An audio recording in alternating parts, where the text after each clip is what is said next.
ஆராதனை நேரத்தில் நான் ஒரு காரியத்தை சொன்னேன் பார்த்தீங்களா? பொதுவாக எல்லா மனுஷர்களுக்கும் ஞாபக மறதி எல்லாருக்கும் இருக்குது இயல்பாக. அதில் குறிப்பாக நல்ல விஷயங்களை சீக்கிரமாகவே மறந்துவிடக்கூடிய ஒரு ஞாபக மறதி இருக்குது. நல்ல விஷயங்களை போன ஒரு வாரம் தான் ஆகுது செய்தி இல்லையா? ஆனால் 2 வருஷத்துக்கு முந்தி 10 வருஷத்துக்கு முந்தி யாராவது ஒருத்தவங்க உங்களை பேசியிருந்தாலோ திட்டியிருந்தாலோ அல்லது யாராவது உங்களுக்கு ஒரு காரியம் செய்திருந்தாலோ அப்படி சொல்லுவீங்க, அப்படியே என் மனசில் இருக்குங்க, என் நெஞ்சில் அப்படியே இருக்குங்க, இப்படியே என் கண்ணு முன்னால் நிற்குதுங்க, இப்போ சொல்கிறது மாதிரி என் காதில் நிற்குதுங்க, இந்த மாதிரி விஷயங்களெல்லாம் சொல்லுவீங்க. இப்போ கூட என் காதில் சொல்கிறது மாதிரி என் காதில் கேட்குதுங்கன்னுவீங்க. ஆனால் 1 மணி நேரம் கடந்த வாரம் வார்த்தைகளை சொல்லியும் ஒரு வார்த்தை கூட உங்கள் மனசில் இல்லைன்னு சொன்னால் ஆமாம், என்ன எல்லோரும் பரிசை பார்க்குற மாதிரி இருக்குது. இவ்வளோ லேட் ஆகிடுச்சு, லேட் பிக்கப்பு, வெரி குட். தேவனாகிய கர்த்தரை பரீட்சை பாராதிருப்பீராக என்ற தலைப்பில் உங்களுக்கு செய்திகள் கொடுக்கப்பட்டது. நீங்கள் கர்த்தரை மட்டும் இல்லை, என்னையும் பரீட்சை பார்க்குறீங்க. இப்போ என்ன செய்கிறது?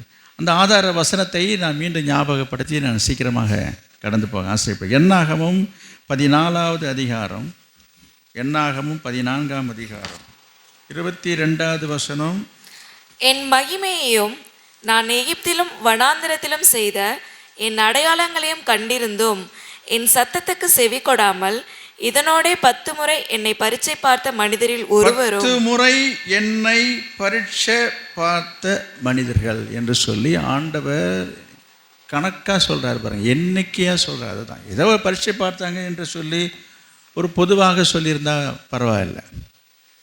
ஆண்டவர் அதை கணக்கிட்டு அங்கு சொல்லுவதை தான் நான் கடந்த வாரத்தில் சொன்னேன். ஏன் அது 10 முறை 10 முறை செய்திருக்கிறாங்க, அதனால தான் 10 முறை ஆண்டவரை அவர்கள் பரீட்சை பார்த்துருக்கிறார்கள்.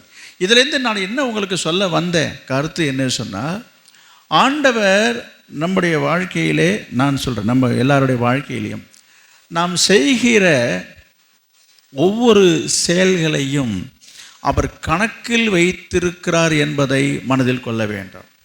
பொதுவாக நம்முடைய கண்ணீரை அவர் கணக்கில் வைத்திருக்கிறார் என்று சொல்லி நாம் அறிந்திருக்கிறோம். நம்முடைய கண்ணீர் எல்லாம் உங்கள் துருத்தியில் அல்லவா இருக்கிறது.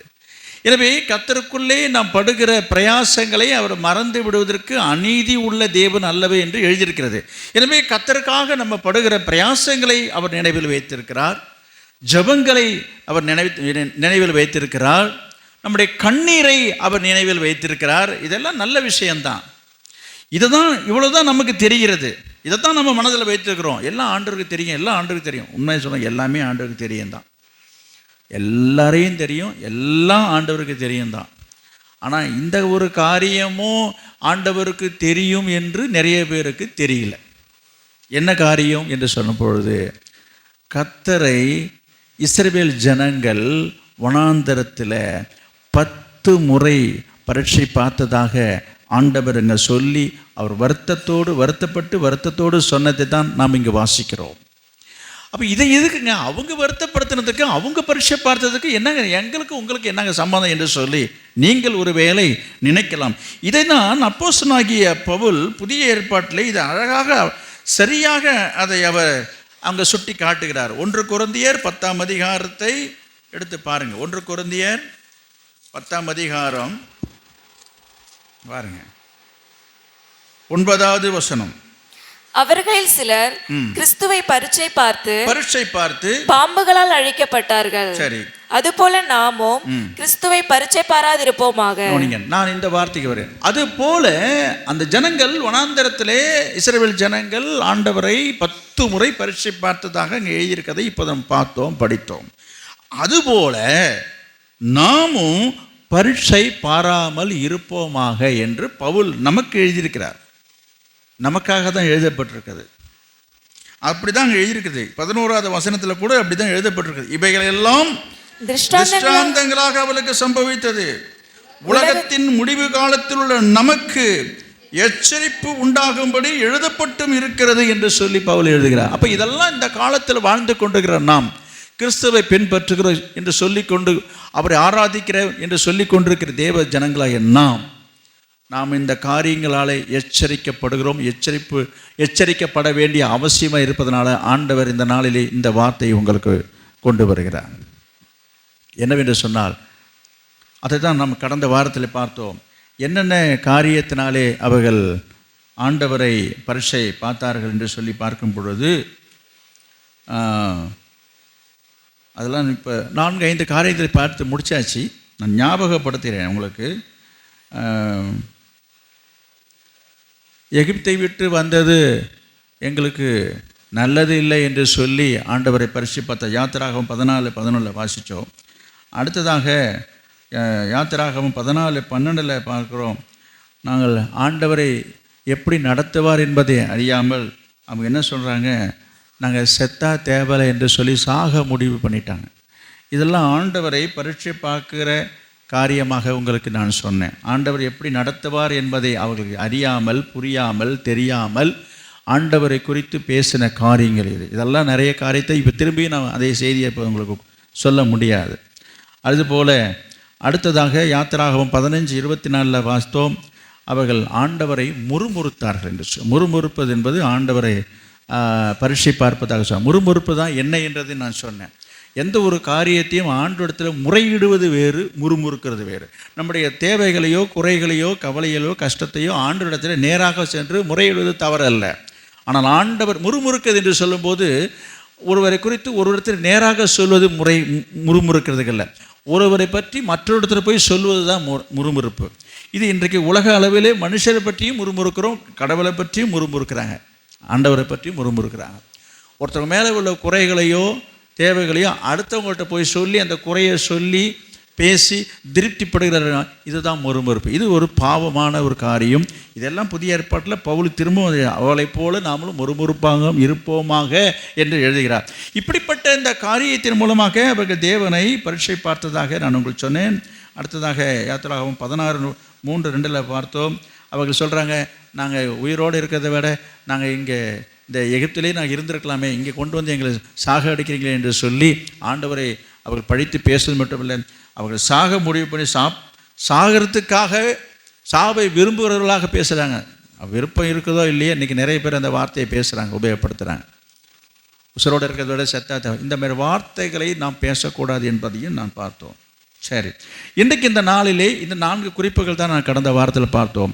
இப்போது நம்ம அதில் தொடர்ச்சியை இன்றைக்கு நம்ம பார்க்க இருக்கிறோம். யாத்திராகமம் 32:6 வாங்க.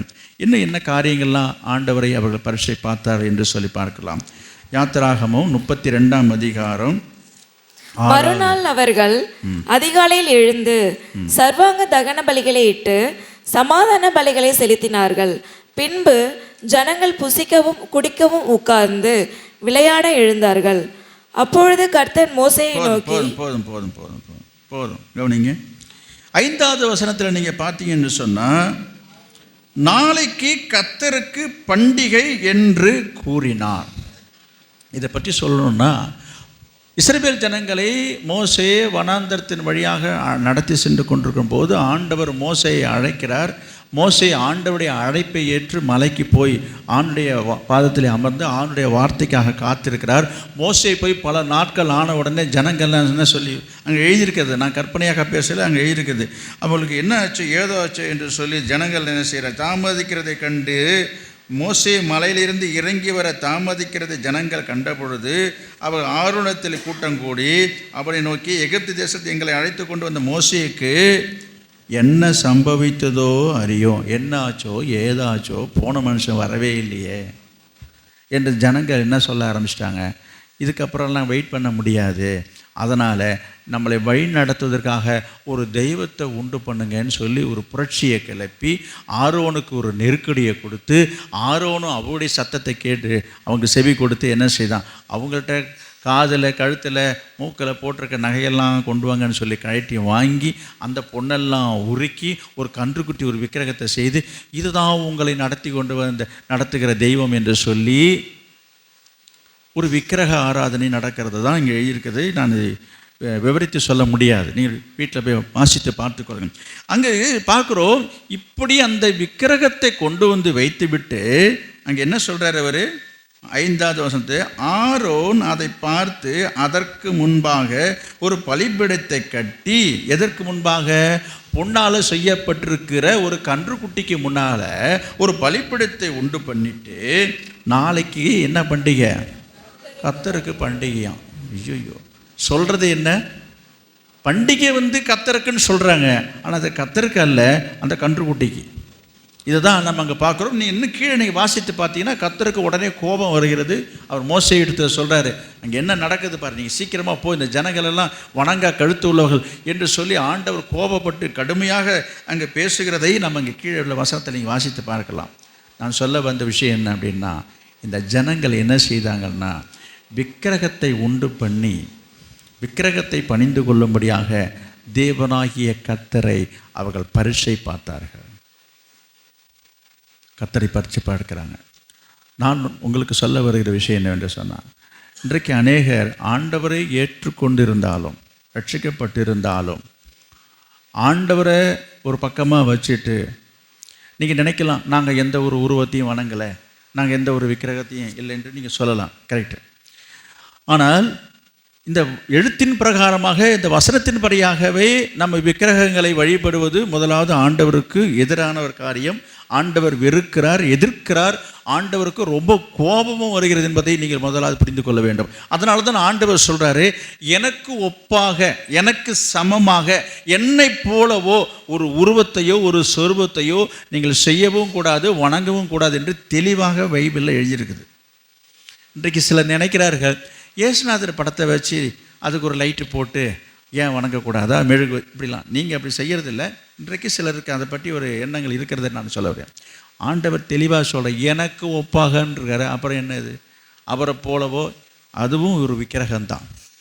இந்த காரியங்களில் நமக்கு ஒரு தெளிவு வேண்டும். இன்னும் சிலர் வீடுகளில் நான் பார்க்குறேன், ஒரு சில வீட்டுக்கு போகும்போது இது போல் விக்கிரகங்கள், படங்கள், ஃபோட்டோக்கள் வைத்திருந்து அதற்கு ஒரு மெழுகுவர்த்தி கொடுக்குறாங்க. சில சீரியல் லைட் போட்டு அது ஒரு தெய்வமாக நினைக்கிறார்கள். இது கர்த்தர் அருவருக்கிற காரியம் மட்டும் இல்லை, வெறுக்கிற காரியம். அவரை கோபப்படுத்துகிற ஒரு காரியம். நீங்கள் தேவனாகிய கர்த்தரை நீங்கள் பரீட்சை பாராமல் இருப்பீர்களாக. நம்ம இதை பற்றி ஆண்டவர் இயேசுவும் நம்ம புதிய ஏற்பாட்டில் சொல்லியிருக்கிறார், உன் தேவனாகிய கர்த்தரை பரீட்சை பாராதீர்கள். எங்கே? மத்தேயு 4ஆம் அதிகாரம் 7வது வசனத்தில் சாத்தானை பார்த்து சொல்கிறாரு. சாத்தான் அங்கே சோதிக்க வருகிறான். அப்போ இயேசு என்ன சொல்கிறார்? உன் தேவனாகிய கர்த்தரை பரீட்சை பாராமல் இருப்பாயாக. அதேபோல் உபாகமம் 6ஆம் அதிகாரம் 16வது வசனத்தை பார்த்தீங்கன்னா, ஆண்டவரை நம்ம என்ன செய்யக்கூடாது?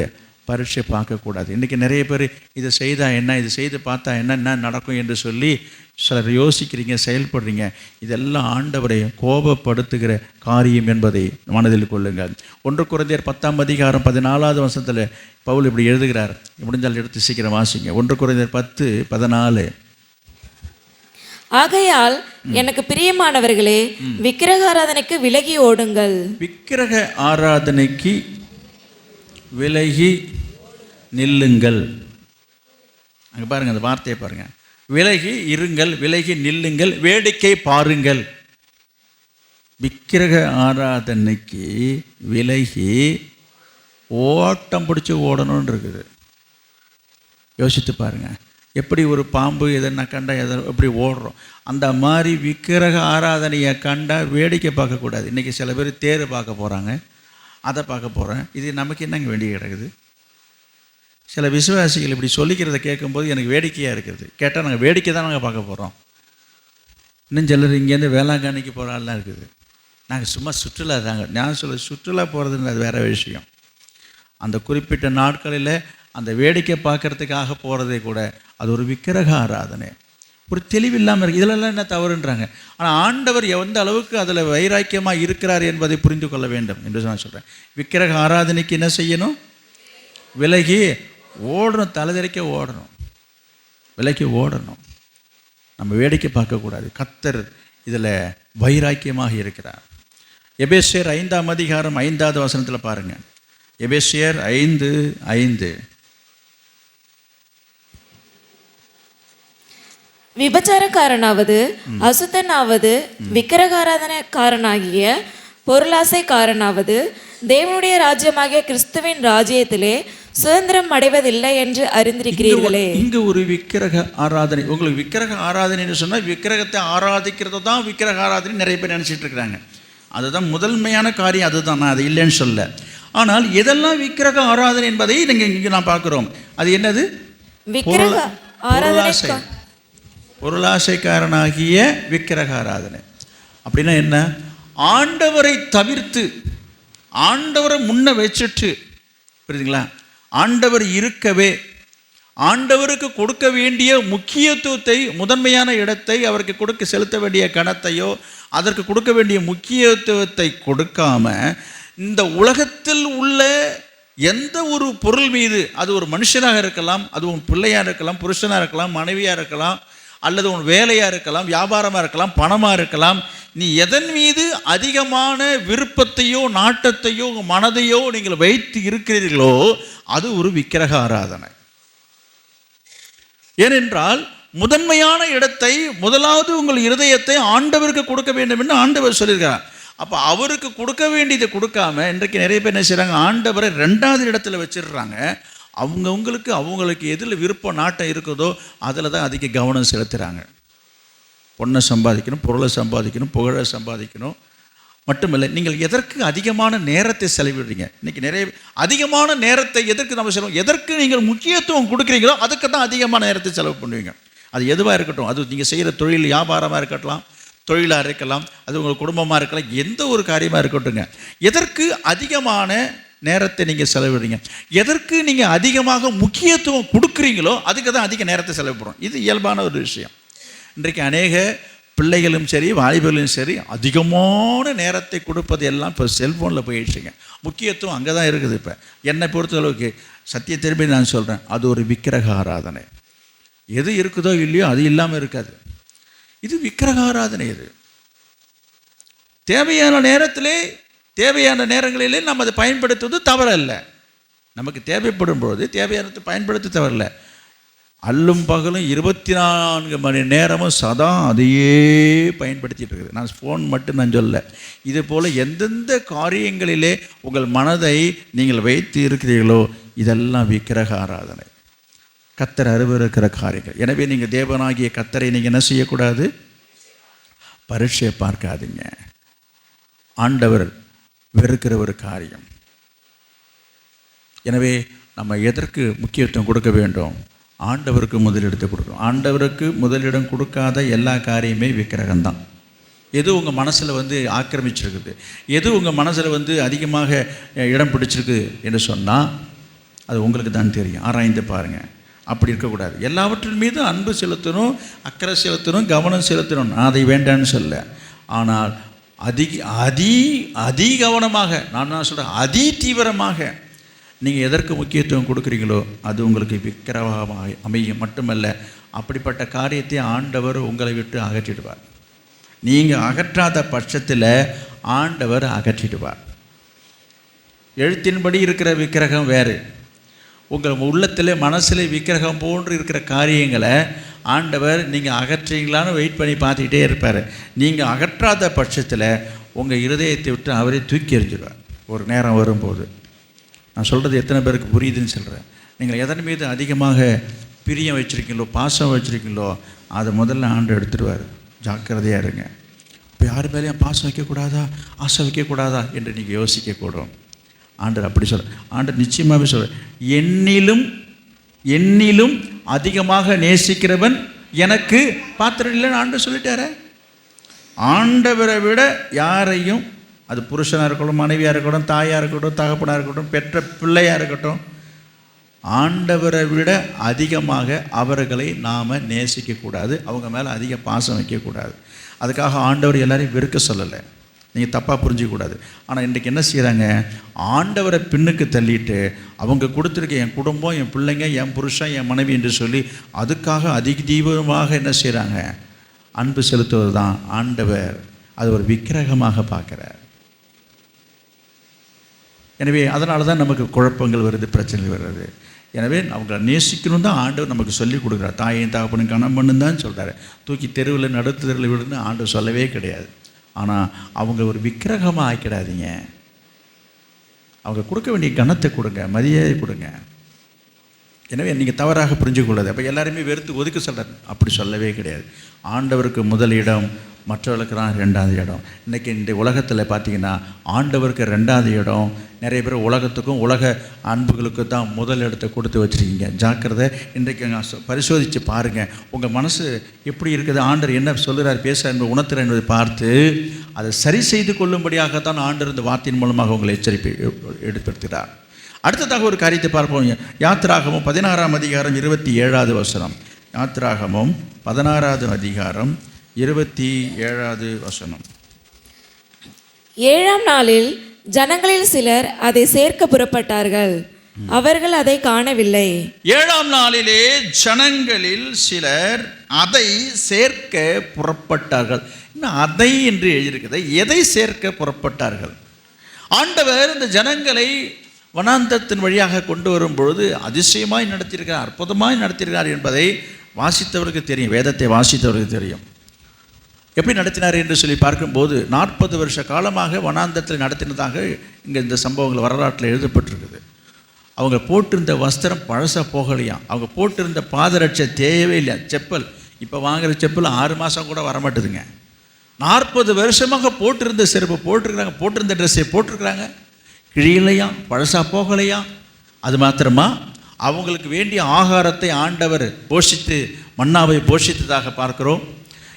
இரவில் நடப்பதற்கு வெளிச்சத்துக்காக என்ன செய்யறார், அக்னி ஸ்தம்பத்தையும் பகலில் மேகஸ்தம்பத்தையும் அனுப்பினதாக பார்க்குறோம். இப்படி அநேக காரியங்கள் வழியாக நடத்தும் போது மெயினாக நான் சொல்ல வருது ஆகாரம். இந்த ஆகாரத்திற்காக பார்க்கும்பொழுது ஆண்டவர் அவங்களை என்ன செய்தார், வானத்திலிருந்து மன்னாவை அவர்களுக்கு அனுப்பிட்டார்.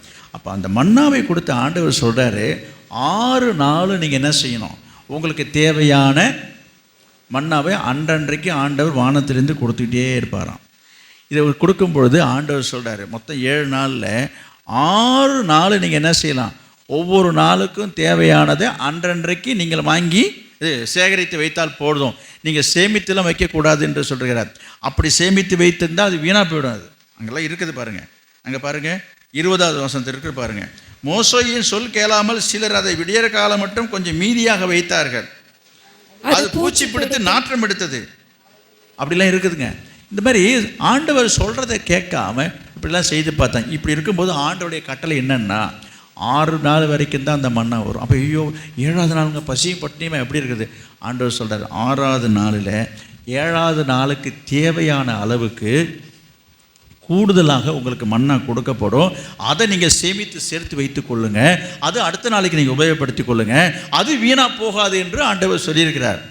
அதன்படியாகவே இருக்குது, அதன்படி தான் நடந்தது. ஆனால் அந்த வார்த்தையை நம்பாமல் அதற்கு கீழ்ப்படியாமல் இந்த ஜனங்க என்ன செய்தாங்க, 7ஆம் நாளில் 27 இருக்கு பாருங்கள். 7ஆம் நாளில் ஜனங்களில் சிலர் அதை சேர்க்க புறப்பட்டார்கள். அங்கே என்ன இல்லை, 7வது நாள் போய் பார்க்குறாங்க, போய் பார்த்தாங்க இல்லை. என்ன இல்லை? ஆமாம், அதாவது ஆண்டவர் சொன்ன கட்டளையை கேளாமல் கீழ்ப்படியாமல் ஆண்டவரை பரீட்சை பார்த்தார்கள். அப்போ ஓய்வு நாளை பற்றி ஆண்டவர் வேதத்தில் பல இடங்களில் நான் கடந்த வாரத்தில் நான் சொன்னேன். ஆண்டவர் திட்டவட்டமாக அதை பற்றி அவர் வலியுறுத்தி சொல்லியிருக்கிறார். ஓய்வு நாளில் எந்த ஒரு வேலையும் செய்யக்கூடாது, நம்ம ஓய்ந்திருக்க வேண்டும் என்பது தான் ஆண்டவருடைய கட்டளை.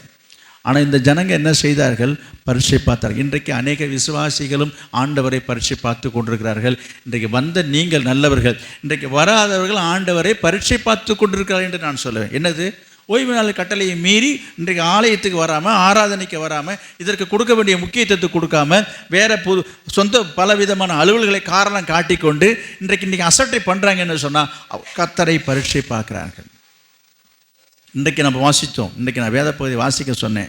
யாத்திராகமத்தில் 20ஆம் அதிகாரத்தில் அதில் 8வது வசனத்தை பாருங்கள். ஓய்வு நாளை பரிசுத்தமாய் ஆசரிக்க நினைப்பாயாக. ஓய்வு நாளை பரிசுத்தமாக ஆசரிக்க நினைப்பாயாக. 6 நாளும் நீ வேலை செய்து உன் கிரியைகளை எல்லாம் நடப்பிப்பாயாக. 7ஆம் நாளோ உன் தேவனாகிய கர்த்தருடைய ஓய்வு நாள். அதில் நீ ஆனாலும் உன் குமாரன் ஆனாலும் உன் குமாரத்தி ஆனாலும் உன் வேலைக்காரனானாலும் உன் வேலைக்காரி ஆனாலும் உன் மிருக ஜீவனானாலும் உன் வாசல்களில் இருக்கிற அந்நியன் ஆனாலும் யாதொரு வேலையும் செய்யக்கூடாது. ஞாயிற்றுக்கிழமையில் எந்த வேலையும் செய்யக்கூடாதுன்னு சொன்னால், நீங்கள் சொல்கிறத சொல்லிகிட்டு இருக்க, நாங்கள் செய்கிறத செஞ்சிட்ருக்கோன்னு நிறைய பேர் செஞ்சிட்ருக்குறாங்க. இப்போ நீங்கள் என்ன செய்கிறீங்கன்னு நான் சொன்னால், கர்த்தரை நீங்கள் பரீட்சை பார்த்து கொண்டிருக்கீங்க. என்ன பரீட்சை பார்க்குறீங்க அப்படின்னு சொன்னால், என்ன பண்ணிடுவார், என்ன செஞ்சிடுவார், என்ன செய்வார் பார்ப்போமே என்று தான் போயிட்டுருக்குறாங்க. இப்போ இதனுடைய நிலைமை எப்போ தெரியும்? அங்கு அந்த ஜனங்களுக்கு உடனே காட்டப்பட்டது. இப்போ உடனே காட்டப்படலை. அதனால தான் இன்றைக்கி நிறைய பேர் அலட்சியமாக இருக்கிறாங்க. இப்போ நீங்கள் வராதவங்க நிலைப்பாடெலாம் கேட்டுங்களேன். ஏன்னா நான் 4 வாரம் வராமல் தான் இருந்தேன், என்ன நடந்துச்சு, ஒன்றும் நான் நல்லா தானே இருக்கிறேன். யோசித்து பாருங்கள். ஒரு காரியத்தை சொல்கிறேன், கர்த்தரை நீங்கள் பரீட்சை பார்க்காதீங்க. கர்த்தருடைய கட்டளைக்கு நியமனுக்கு கீழ்ப்படியணும். கடந்த வாரத்தில் நான் சொன்னேன், ஓய்வு நாள் கட்டளை மீறினவங்களுக்கு என்ன உண்டு. என்னாகமும் 15ஆம் அதிகாரம் 32வது வசனத்தை பார்த்தோம். என்னாகமும் 15:32.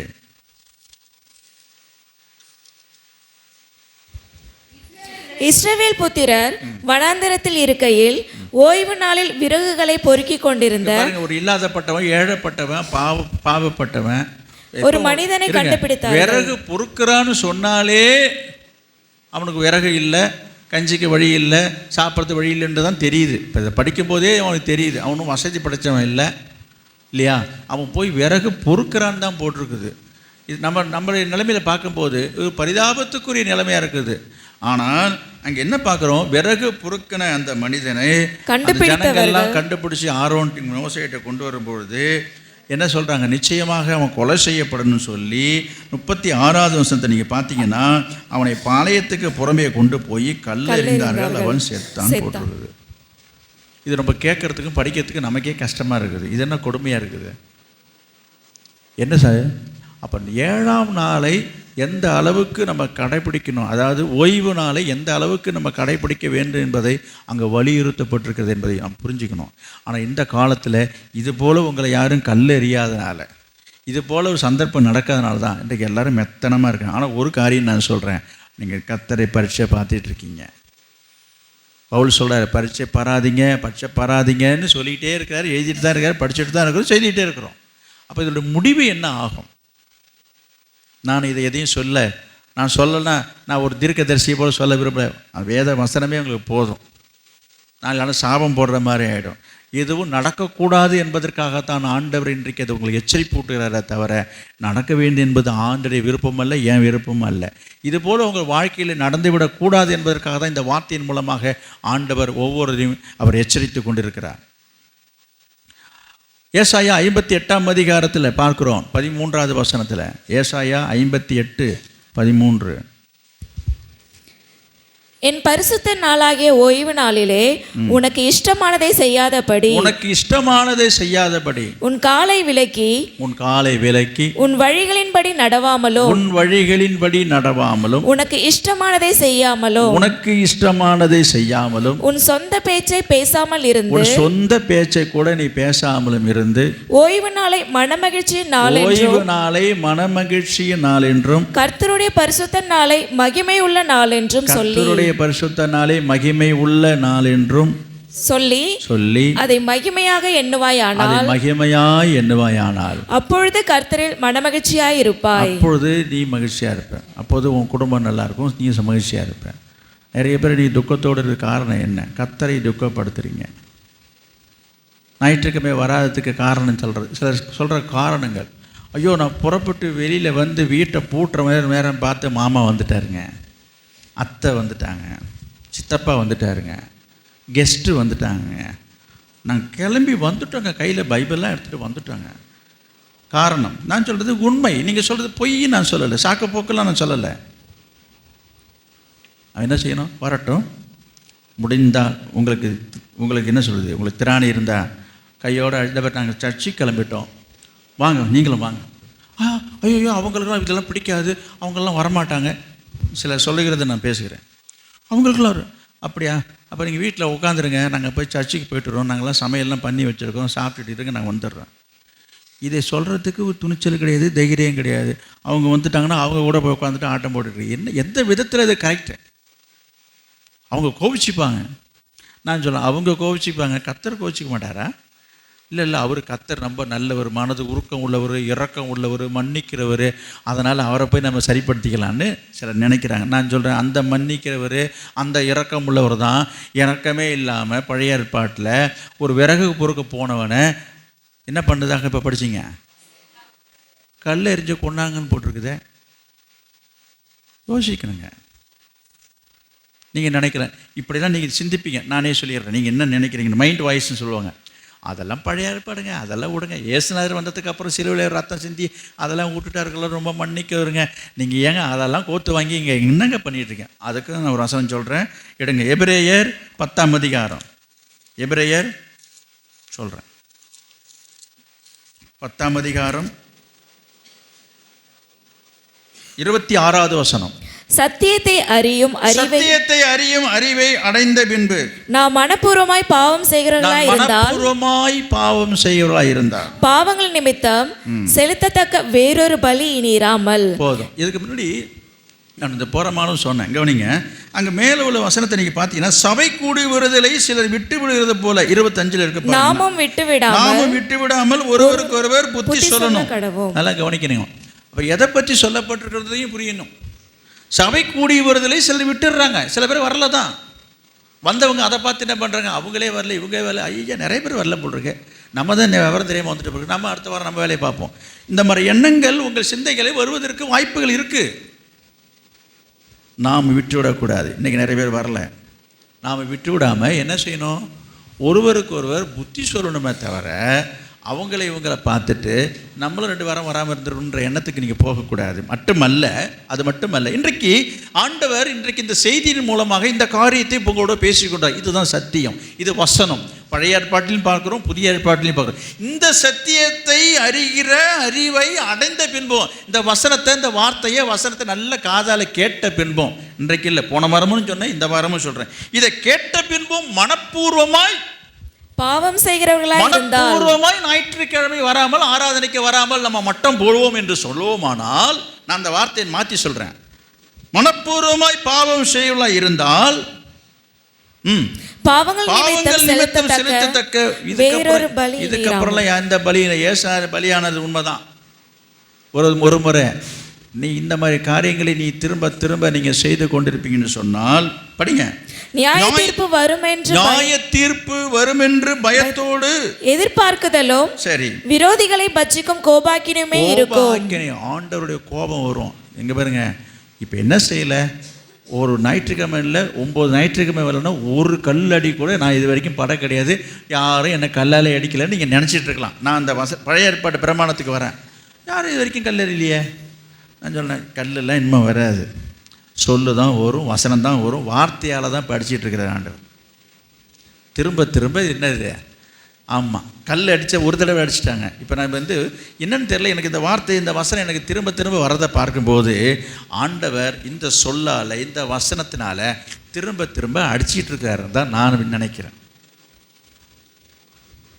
சொல்கிறாங்களே உலகத்தில், கல்லடிப்பட்டாலும், ஆமாம், அதனால் இந்த சொல், நான் சொல்கிறேன், இந்த வார்த்தை, இந்த வசனம் உங்களை நோக்கி திரும்ப திரும்ப வந்து கொண்டிருக்கிறது. ஆண்டவர் இந்த வசனத்தாலே உங்களை அடிச்சிக்கிட்டு இருக்கிறாரு. எச்சரிக்கையாக இருங்க. என்ன சொல்லப்பட்டிருக்குது, விரோதிகளை பட்சிக்கும் கோபாக்கினை. இங்க பாருங்க, கல்லடின்றது வேற, ஆண்டருடைய கோபாக்கினை உங்கள் மேலே வருமா? வேண்டாம், வந்திருக்கிற உங்கள் மேலே வராது, நீங்கள் கவலைப்படாதீங்க. நான் சொல்ல வர்றது, வராதவர்களை குறித்து நம்ம இடறக்கூடாது. எத்தனை பேர் இன்றைக்கி வரலை, அதை பார்த்து நிறைய பேருக்கு என்ன வரும், நம்மளும் அப்படி இருக்கலாமே, அந்த மாதிரி எண்ணங்கள் வரும். அப்படி வரக்கூடாது. அது மட்டும் இல்லை, நீங்கள் என்ன செய்யணும், வராதவர்களை சந்தித்து, இந்த இங்கே வசனத்தின்படி பார்க்கும்போது என்ன செய்யணும், ஒருவரை ஒருவர் கவனித்து புத்தி சொல்லணும். நீங்கள் போய் புத்தி சொன்னீங்களா? போன வாரம் உங்கள்கிட்ட சொன்னேன், எத்தனை பேர்கிட்ட சொன்னீங்கன்னு எனக்கு தெரியல. வராதவங்க எத்தனை பேர் சந்திச்சிங்க, வராதவங்களை எத்தனை பேர் ஃபோன் பண்ணி விசாரிச்சிங்க, முடிஞ்சவங்க எத்தனை பேர் சந்தித்து பேசுனீங்க. நான் இப்போ கை தூக்க சொல்லலை, ஏன்னா அது உங்கள் சங்கடமாக போயிடும். உங்கள் மனசாட்சிக்கு நான் விட்டுடுறேன். போன வாரம் நான் உங்களுக்கு சொன்னேன், திரும்பவும் ஆண்டு உங்களோட இந்த வார்த்தையின் மூலமாக பேசிகிட்டு இருக்கிறேன். இன்றைக்கு எத்தனை பேர் வரல, இன்றைக்கு ஆராதனை முடிந்த பிற்பாடாக நீங்கள் என்ன செய்யணும், இந்த வசனத்தின்படி நீங்கள் செயல்படுங்க. கர்த்தர் உங்களை ஆசீர்வதிப்பார். அவர்களை எச்சரிக்க வேண்டும். கர்த்தர் இன்றைக்கு இந்த நாளிலே இந்த வார்த்தையின் மூலமாக உங்களை அவர் எச்சரித்து கொண்டிருக்கிறார். இது 2 காரியத்தை பார்த்தோம். அடுத்ததாக என்னாகமம் 11:4. என்னாகமம் 11:4. பின்பு அவர்களுக்குள் இருந்த பல ஜாதியான அந்நிய ஜனங்கள் மிகுந்த இச்சை உள்ளவர்களானார்கள். இஸ்ரவேல் புத்திரரும் திரும்ப அழுது, நமக்கு இறைச்சியை புசிக்க கொடுப்பவர் யார்? இங்க பாருங்க, இஸ்ரவேல் ஜனங்கள் வனாந்தரத்தில் நடத்தி கொண்டு வரும் பொழுது அவங்க கர்த்தருடைய ஜனங்கள், இஸ்ரவேல் ஜனங்கள் மட்டும் அல்ல, அங்க எழுதப்பட்டிருக்குது, அவர்களுக்குள் இருந்த பல ஜாதியான அந்நிய ஜனங்கள் இருக்குது. அப்போ ஒரு சில உலக ஆட்களும் அதில் இருந்ததாக தெரிய வருகிறது இந்த வசனத்துப்படி. இவர்களை பார்த்து, இவர்களை கண்டு இந்த இஸ்ரவேல் ஜனங்கள்லாம் அழுகுறாங்களாம். எதுக்கு அழுதாங்கன்னு போட்டிருக்குது? நமக்கு இறைச்சியை புசிக்க கொடுப்பவர் யார்? ஆமா, அந்த ஜனங்கள் மிகுந்த இச்சை உள்ளவர்கள் ஆனார்கள். இச்சையாதி இருப்பாயாக என்று இப்போ படித்தோம் கற்பனையில். அப்போ இப்படிப்பட்டதான காரியம் ஆண்டவரை பரீட்சை பார்க்கக்கூடியது. சரி, இச்சை என்று சொல்லும்போது விருப்பம், ஆசை, பல அர்த்தங்கள் இருக்குதுங்க. இது என்னென்னா, மற்றவர்களை பார்த்து ஆண்டவர் தெளிவாக சொல்லியிருக்கிறாரு, பிறனுடையது எந்த யாதொன்றையும் இச்சையாது இருப்பாய் என்னும்போது எல்லாமே அதில் முடிஞ்சு போச்சுங்க. ஆனால் இன்றைக்கு ரட்சிக்கப்பட்ட ஜனங்களாக இருக்கட்டும், மற்றவங்களாக இருக்கட்டும், சரி, என்ன செய்கிறாங்கன்னா, அடுத்தவர்களுக்கு உலகத்திலே சுற்றும் அவங்க அக்கம் பக்கத்திலே மற்றவர்கள் எப்படி இருக்கிறாங்களோ, எப்படி வாழலாம் என்பதை எல்லாரும் பார்க்குறாங்க.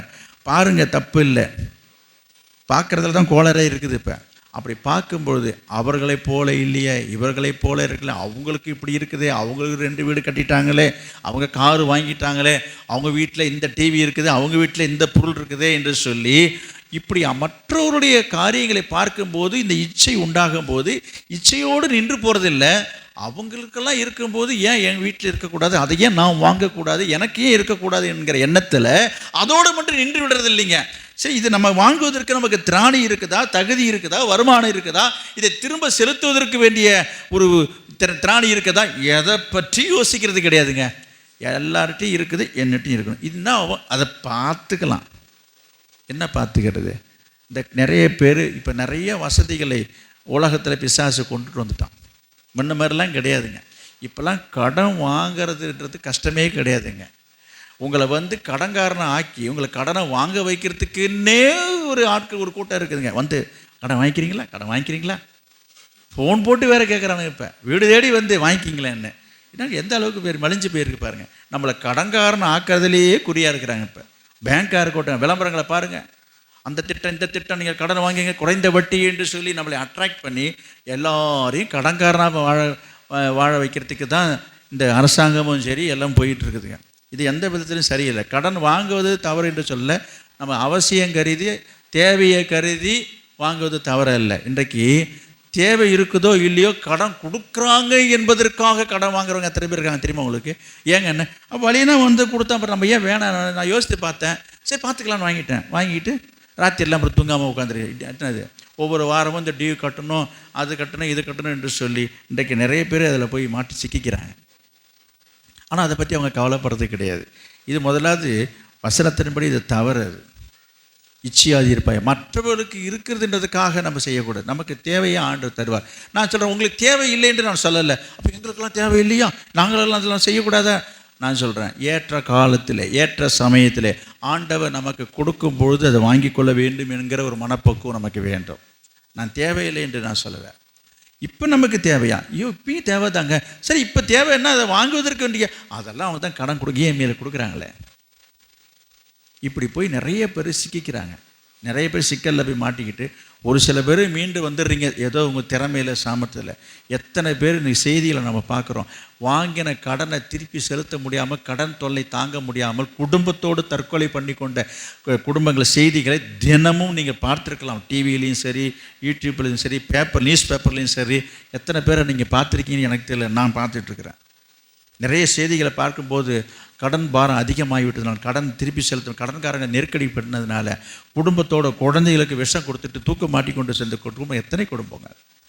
இதுக்கெல்லாம் என்ன சொல்கிறீங்க? யோசித்து பாருங்கள். எனவே நாம் ஆண்டவரை பரீட்சை பார்க்கக்கூடாது.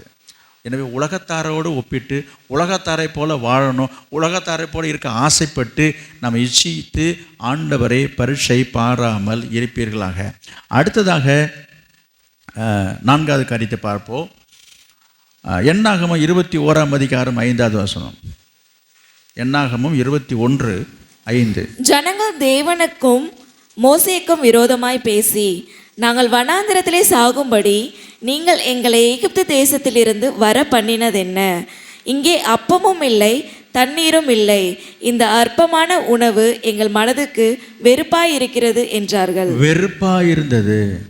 என்ன உணவு? இங்கே பாருங்க, ஆரம்பத்தில் ஆண்டவர் கொடுக்கும்போது அள்ளி ஏற்கனவே படிச்சிங்கல்ல என்ன, ஆண்டவர் போதுன்னு சொன்னால் கூட நிறுத்தாமல் சேர்த்து வச்சுக்கிறாங்க. அது மேலே அவ்வளவு ஆசை, ஆர்வம், ஆவல். அது மட்டும் இல்லை, சற்று முன்பு தான் படித்தோம், 7வது நாள் போகாதே என்ற காலையிலே விழுந்து போய் நிற்கிறாங்க, போய் தேடுறாங்க, அங்கே இல்லையா. அதில் அப்போ ஒரு நாட்டம் இருந்தது, விருப்பம் இருந்தது, ஆசை இருந்தது. இப்போ என்ன சொல்கிறாங்க? அதையே சாப்பிட்டு எங்களை அழுத்து போச்சு, ஒரே வெறுப்பாக இருக்குது, எங்களுக்கு சலிப்பாக இருக்குன்றாங்க. எது? ஆண்டவர் கொடுத்த மன்னாவை கொஞ்சம் யோசித்து பாருங்கள். வெறுப்பாக இருக்குது என்று சொல்கிறாங்க. எது? இன்றைக்கு ரட்சிக்கப்பட்டிருக்கிற அநேக தேவ பிள்ளைகள் ஆரம்ப காலங்களில் ரட்சிக்கப்பட்ட புதுசில் பைபிள் படிக்கிறது என்ன, ஜபம் பண்ணுறது என்ன, ஆலயத்துக்கு வர்றது என்ன, ஆராதிக்கிறது என்ன ஆண்டவர் பேசினாருங்க, நான் இப்படி சொப்பனம் கண்டேங்க, கர்த்தர் என்கிட்ட இப்படி ஒரு வார்த்தை பேசுனது மாதிரி காதில் கேட்டுச்சுங்க, எனக்கு இந்த வசனத்தை கொடுத்தாருங்க என்று சொல்லி ரொம்ப ஆவலாக இருப்பாங்க. இது ஒரு பக்கம். இன்னும் சிலர் ஆராதனைக்கு வரும்பொழுது, ஆண்டவர் இன்றைக்கி நான் ஜபம் பண்ணிட்டு வந்தாங்க, ஆண்டவர் என்னோட பேசினாருங்க, நீங்கள் ஒரு வசனம் எடுத்தீங்க பாருங்க, நீங்கள் ராத்திரி ஜபம் பண்ணிட்டு வந்தாங்க, அதே வசனத்தை நீங்கள் சொன்னீங்க பாருங்க, எனக்கு அப்படியே உடம்பெல்லாம் புல்லரிச்சு போச்சுங்க. இப்படி சந்தோஷப்படுறவங்களாம் நிறைய பேர் இருக்கீங்க. இது போல கர்த்தருடைய வார்த்தையை கேட்பதிலையும் பார்ப்பதிலையும் படிப்பதிலையும் ஆர்வத்தோடு நாட்டமாக இருக்கிறவர்கள் காலங்கள் செல்ல செல்ல ஆராதனைக்கு வருவதே லேட்டாக வர்றது லேட்டு, இவங்களுக்கு சீக்கிரம் போயிடணும். எங்கே பாருங்க, என்ன எப்போ முடிப்பார் இவர், என்ன எவ்வளோ நேரமாக இந்த ஒரு வசனத்தை எடுத்து வச்சுக்கிட்டு இதே எவ்வளோ நேரம் பேசிகிட்டு இருக்காரு, சலிப்பாக இருக்குது. எது? ஆரம்பத்தில் ஆர்வமாக இருந்தது, இப்போ சலிப்பாக ஆகிடுது. நான் சொல்ல வருகிறது, அந்த மன்னா அவங்களுக்கு வெறுப்பாக இருந்ததுதான். நான் இன்றைக்கு சொல்கிறேன், உங்களுக்கு மன்னா என்பது கர்த்தருடைய வார்த்தை, கர்த்தருடைய வசனம். எத்தனை பேர் கர்த்தருடைய வார்த்தையின் மீது, வசனத்தின் மேலே வாஞ்சியாக இருக்கீங்க? வசனத்தை பிரசங்கத்தை சீக்கிரமாக முடிச்சிட சொல்லுங்கள். ரொம்ப நேரமாக வளர்த்துறாருங்க, எவ்வளோ நேரங்க உட்காந்து கேட்டுட்ருக்கு? காரணம் என்ன? அந்த நாட்டம் குறைஞ்சி போச்சுங்க. நான் எத்தனை பேரை பார்த்துருக்குறேன், என்னங்க சீக்கிரமாக முடிச்சிட்டிங்கன்னு. நான் சில நேரங்களில் செய்தியை சீக்கிரமாக முடிச்சிட்டேன், நாங்கள் பிரசங்கம் முடிச்ச மாதிரி வந்த மாதிரி தெரியல, எவ்வளோ சீக்கிரம் முடிச்சிட்டிங்களேன்னு. நாங்கள் எப்போ பார்த்தாலும் எல்லாருமே என்ன ரொம்ப நேரம் பேசுகிறேன்றாங்க, அதனால் நான் இன்றைக்கி கொஞ்சம் முடிச்சுட்டாங்க அப்படின்னு நான் சொல்லுவேன். இல்லைங்க, கேட்ட மாதிரி திருப்தியாக இல்லை எங்களுக்கு, இன்னும் கொஞ்சம் நேரம் பேசி கேட்டால் தாங்க திருப்தியாக இருக்குது. இப்படி சொல்கிறவங்க தான் இங்கே இருக்கிறாங்க. எத்தனை பேர் எடுத்து நான் பெருமைக்காக சொல்லலை. அதே சமயம் இவர் எப்போ முடிப்பார், இவர் ஏன் சீக்கிரமாக முடிக்க மாட்டுறாரு, ஏன் இவ்வளோ நேரம் வளர்த்துறாரு, இவ்வளோ நேரம் இந்த தேவையா என்று நினைக்கிறவர்களும் இருக்க தான் செய்கிறார்கள். சிலர் என்கிட்ட சொல்லுவாங்க, நீங்கள் கொஞ்சம் சீக்கிரமாக முடிச்சுன்னா நிறைய பேர் வருவாங்க, நீங்கள் ரொம்ப நேரம் வளர்த்துறதாக நிறைய பேர் சொல்கிறாங்கன்னு. எனக்கு வளர்த்தணுன்ற ஆசைலாம் இருக்குல்ல, ரொம்ப நேரம் வளர்த்து எனக்கு சீக்கிரமாக முடிக்கணும்னு தான் ஆசைப்பட்றேன். நீங்கள் ஒரு வேளை சிரிக்கலாம், அது வேடிக்கையாக எடுத்துக்கலாம். எப்பொழுதுமே நான் நிற்கும் போது என்ன சொல்லுவேன், நான் சுருக்கமாக முடிக்க போகிறேன், சுருக்கமாக சொல்ல வரேன், நான் சீக்கிரமாக ஆராதனை முடிக்க வரேன்னு நான் சொல்லுவேன். நீங்கள் அது கிண்டலாக கூட எடுத்துக்கலாம். இது சும்மா நிஜமாக சொல்கிறேன், சீரியஸாக சொல்கிறேன். அப்படி முடிக்க தான் நான் பிரியப்படுறேன். நான் வேடிக்கைக்காக அப்படி பேச கிடையாது. நான் அப்படி தான் நினச்சி நானும் வேகமாக பேசி பார்க்குறேன், நேரம் ஓடிக்கிட்டே இருக்குது, சீக்கிரமாக முடிச்சிடணும். ஒவ்வொரு வாரமும் நான் நினைப்பேன், அதிக நேரம் நீட்டாமல் சீக்கிரமாக செய்தியை கொடுக்க வேண்டும் என்று சொல்லி. ஆனால் ஆவியானவர் என்ன செய்யுது, என்னை நடத்துகிறார். நான் அதை எப்படி தடை செய்கிறதுன்னு தெரியல. அதை உணர்ந்து புரிஞ்சுக்கணும். இங்கே நான் பார்க்குறோம், இந்த ஜனங்க என்ன சொல்கிறாங்க, வெறுப்பாக இருக்கிறது. நான் உங்களுக்கு சொல்கிறேன், கர்த்தருடைய வார்த்தை, கர்த்தருடைய வசனம் உங்களுக்கு சலிப்பு தட்டுதா? கர்த்தருடைய வசனத்தை கேட்கும்போது உங்களுக்கு போர் அடிக்குதா? அவனுடைய வார்த்தை வசனத்தை கேட்கும்போது வெறுப்பாக இருக்குதா? எச்சரிக்கை, தேவனாகிய கர்த்தரை நீங்கள் பரீட்சை பாராதிருப்பீர்களாக. இந்த ஜனங்க சொல்கிறாங்க, எங்களுக்கு வெறுப்பாக இருக்குது, எத்தனை நாள் அதையே சாப்பிட்டுட்டு இருக்குது. எது? அந்த மன்னாவை சாப்பிட்றதை பற்றி சொல்கிறாங்க. இன்றைக்கு கர்த்தருடைய வார்த்தையை நான் சொல்கிறேன், எத்தனை தடவை இதையே பேசிகிட்டு இருப்பார், எதையே சொல்லிகிட்டு இருப்பார். நான் உங்களுக்கு ஒன்று சொல்லட்டுமா, நீங்கள் ஒரு காரியத்தை குறித்து ஆண்டவர் திரும்ப உங்கள்கிட்ட பேசுகிறாருன்னா என்ன அர்த்தம் தெரியுமா?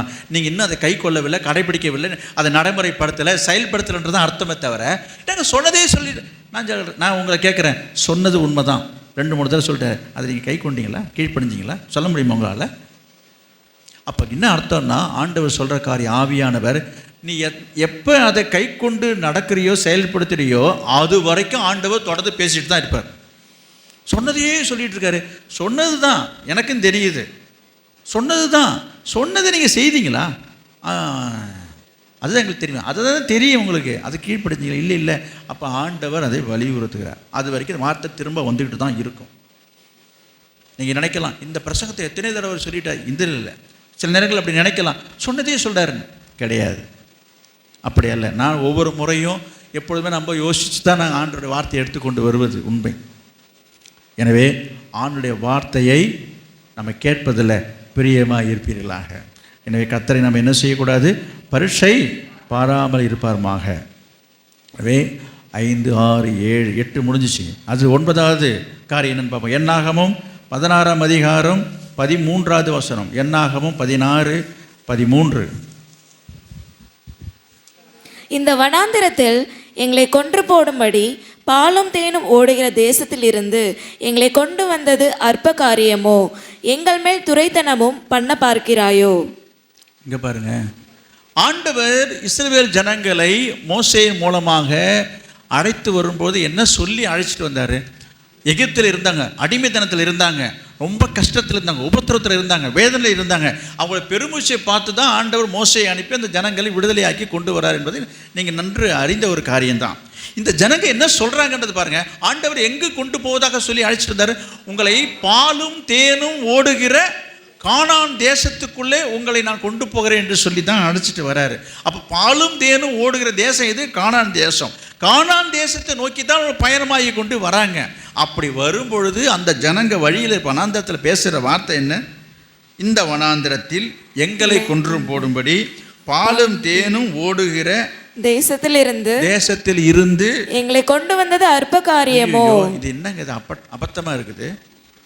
பாலும், அப்போ இவங்க என்ன சொல்ல வராங்கன்னா, நாங்கள் இருந்தோம்லே, நாங்கள் வாழ்ந்தோமே எது எகிப்தில், அது எப்படி இருந்துச்சான் இவங்களுக்கு? பாலும் தேனும் ஓடுகிற தேசமாக இருந்ததுன்னு சொல்கிறாங்க. இதெல்லாம் அப்பட்டமான பொய் அல்லது?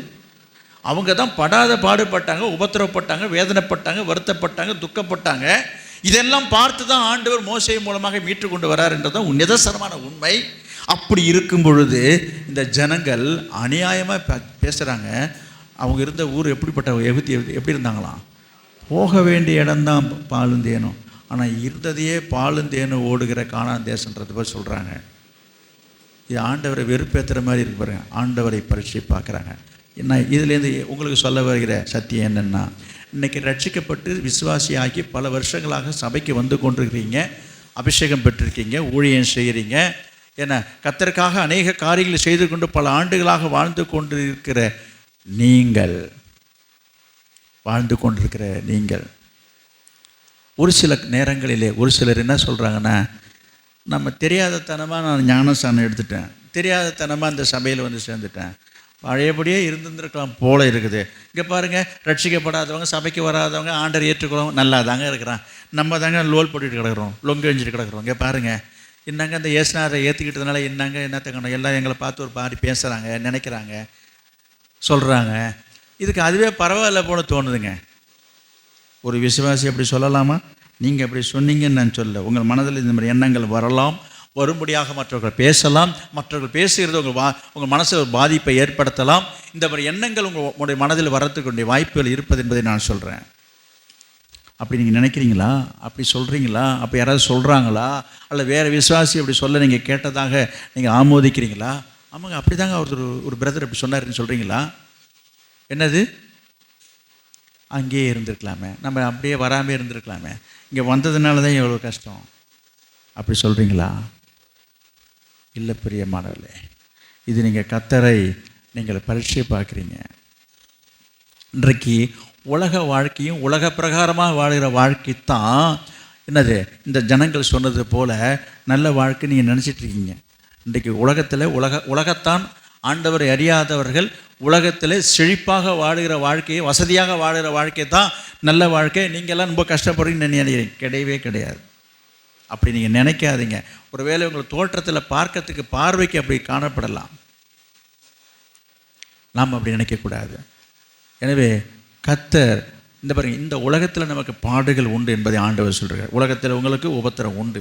எனவே இந்த உலக வாழ்க்கையிலே, இந்த உலகத்திலே நமக்கு பல பாடுகள் துன்பங்கள் இருந்தாலும் ஆண்டவர் நமக்கு பரம காணான் கொண்டு போய் சேர்ப்பதற்காக நமக்கு பரலோகத்தில் ஒரு பெரிய இடத்தை வைத்திருக்கிறார், ஒரு இடத்தை ஆயத்தம் பண்ணி வைத்திருக்கிறார். அதற்காகத்தானே ஆண்டவர் உங்களை தெரிந்து கொண்டிருக்கிறார் என்பதை முதலாவது நீங்கள் புரிந்து கொள்ள வேண்டும். இந்த உலகத்திலே இந்த உலகத்தானை போல உலக பிரகாரமான ஒரு வாழ்க்கை வாழ்வதற்காக ஆண்டவர் உங்களை தெரிந்து கொள்ளவில்லை. ஆனால் நிறைய பேர் அந்த எண்ணத்தோடு, எதிர்பார்ப்போடு, ஏக்கத்தோடு, அந்த எண்ணத்தோடு தான் சில பேர் வராங்க. இங்கே வந்துட்டாக்கா ரொம்ப வசதியாக வாழலான்னு.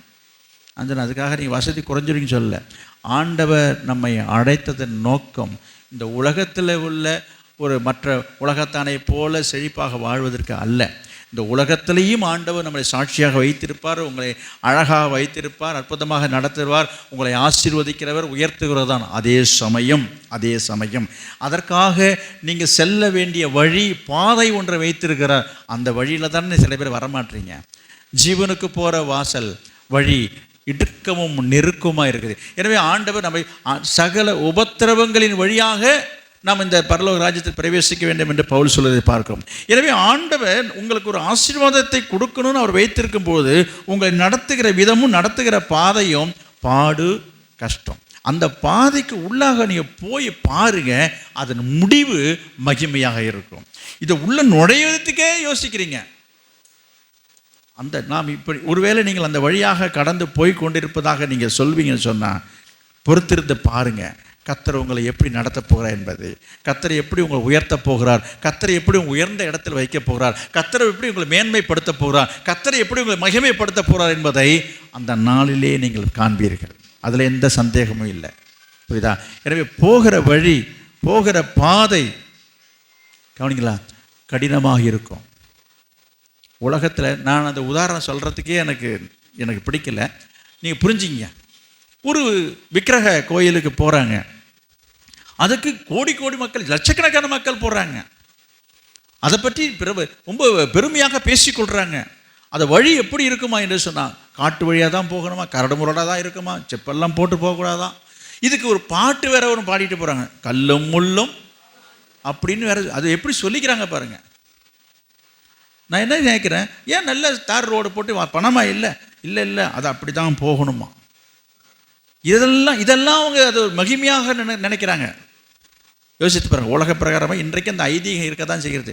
இன்றைக்கு பல மாற்றங்கள் வந்து விட்டாலும் அதற்கென்று போகிற பாதை வழியை பற்றி நான் சொல்ல வருகிறேன். அந்த வழியில் தான் சிலர் போனால் தான் கஷ்டமாக. ஏன் அவ்வளோ தூரம்? இன்றைக்கி வேளாங்கண்ணிக்கு எத்தனை பேர் போயிட்டுருக்காங்க, நடந்து யார் நடந்து போகுதுன்னா பஸ்ஸாக இல்லை, ட்ரெயினாக இல்லை.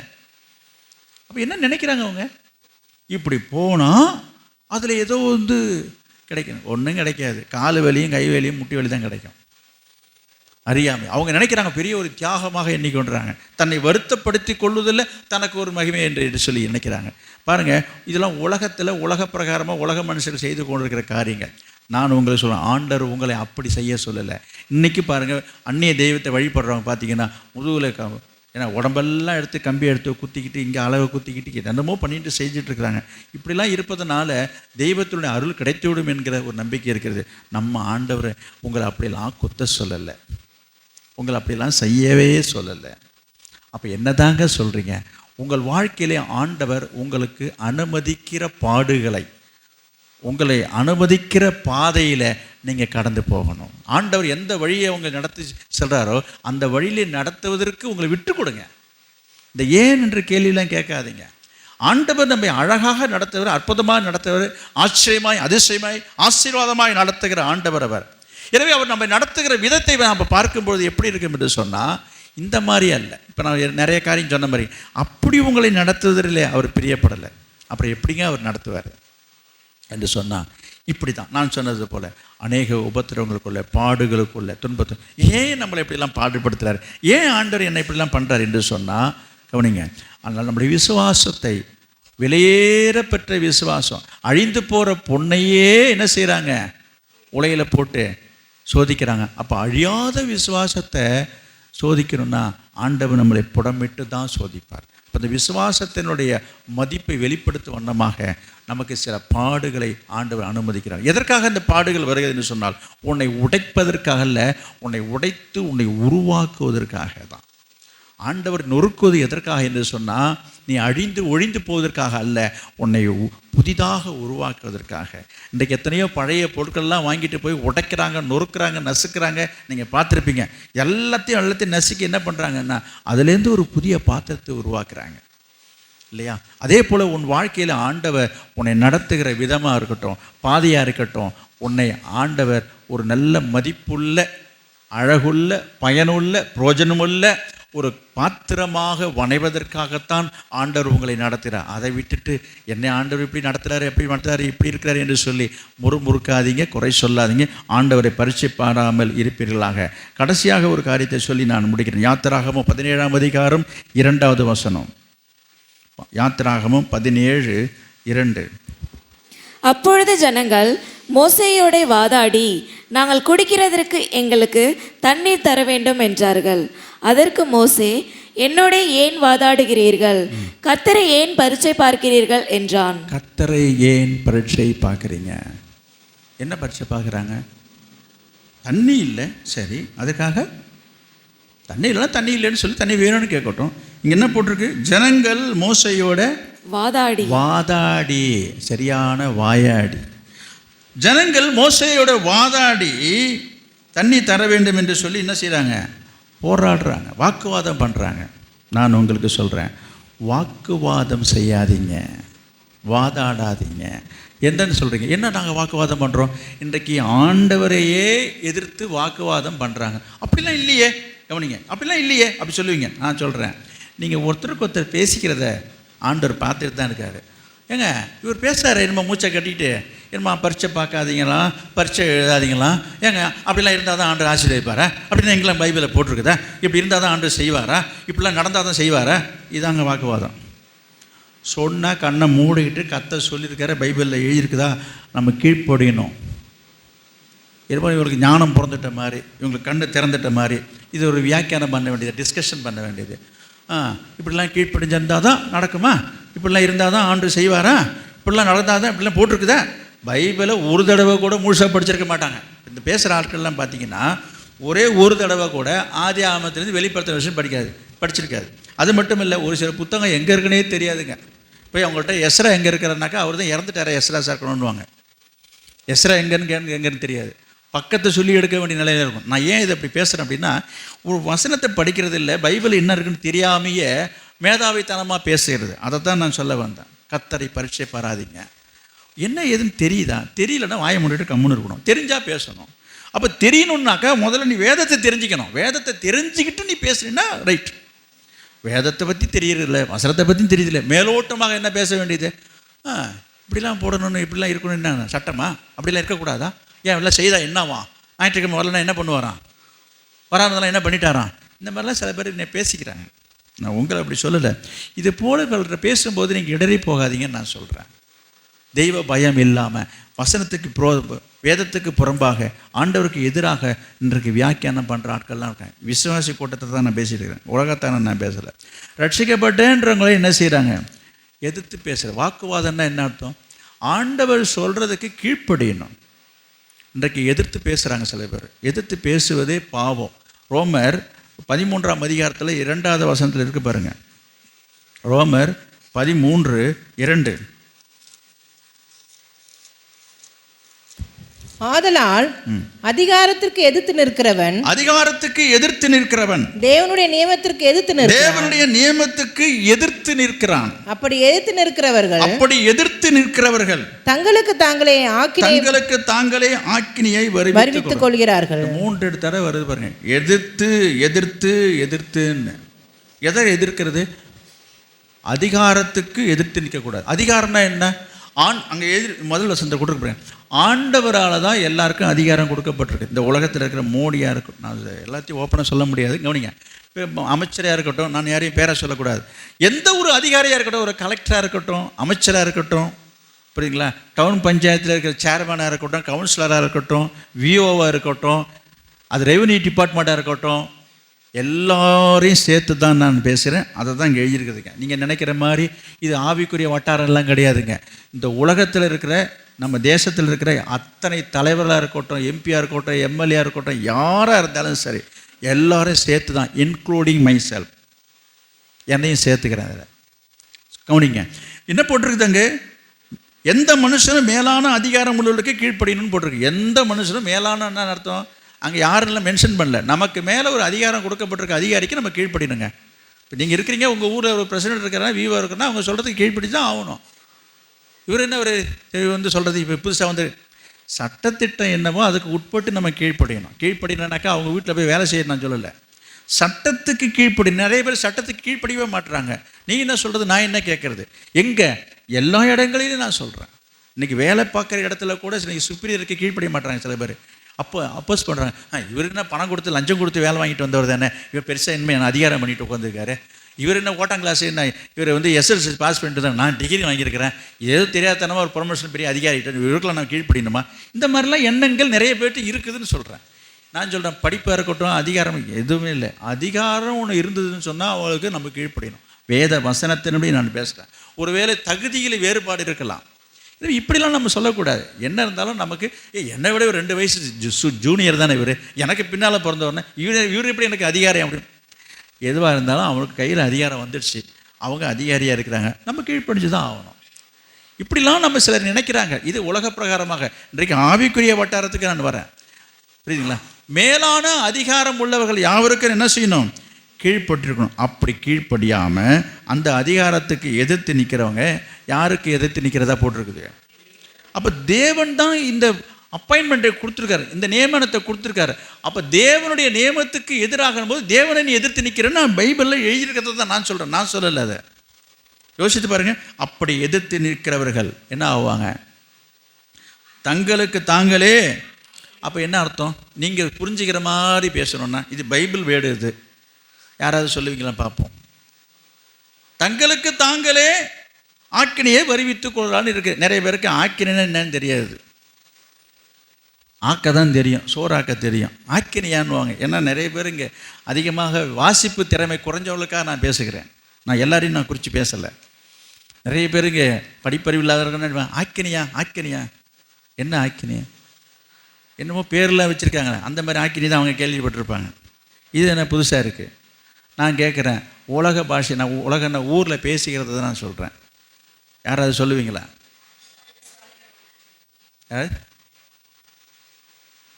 புரியலையா? நான் சொல்லணுமா? அதை நான் சொல்ல வேண்டான்னு நான் சொல்ல விரும்பாததுனால தான் உங்களை சொல்கிறேன். சொல்லுங்கள் பார்ப்போம். தங்களுக்கு தாங்களே ஆக்கினி வருகிறோன்னா என்ன அர்த்தம்? நீங்கள் பேசுனது தான், ஆனால் இப்போ உங்களுக்கு ஸ்ட்ரைக் ஆகலை. நீங்கள் பேசிகிட்டு இருக்கீங்க, தினமும் பேசுகிறீங்க. அவங்களே அவங்க தலையில் இப்போ சொல்கிறீங்களே, அதை தான் நான் சொல்ல வேணான்னு நான் பார்த்தேன். உண்டா இல்லையா? அதுதாங்க இது.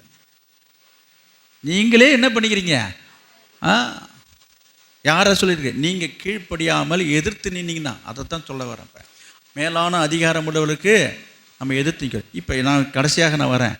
அப்போ இந்த சபையை ஆண்டவர் ஏற்படுத்தியிருக்கிறார். இந்த சபையில் ஆண்டவர் உங்களை வைத்திருக்கிறார். இந்த சபையை நடத்துவதற்கான பொறுப்பை கடமை எனக்கு ஆண்டவர் கொடுத்துருக்கிறார்.